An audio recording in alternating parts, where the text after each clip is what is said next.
Townsville's anti-crime activists have taken their fight for tougher penalties for young offenders to the rest of the state.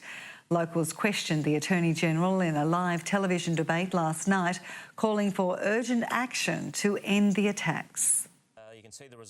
Queenslanders tuned in and attention quickly turned to Townsville. Every night up here we have probably around 5 cars stolen by kids as young as 7 years of age. Politicians took the hot seat in a live Q&A about what concerns the state.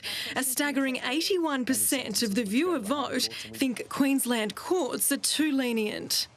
I would really like to know when the Newman government is going to introduce the promised changes to the Youth Justice Act. I believe for the last 10 to 15 years in the state of Queensland, the scales of justice have been tipped too far in the offender's way. The Attorney-General says legislation to name and shame repeat offenders will be introduced early next year. That will also send juveniles who skip bail to jail.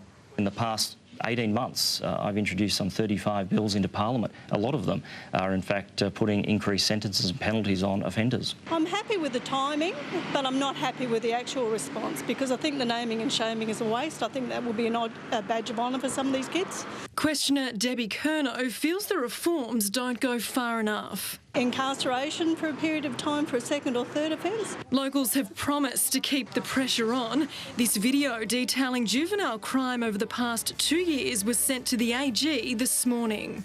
If they can push the bikie laws through so quickly, why can't they push a mandatory sentencing with juvenile crime? With the opening of the boot camp now upon us, I think that is going to be something. So no, maybe we have not done enough to date, but I know we have done things differently from the previous government. Claire Barnes, 7 News.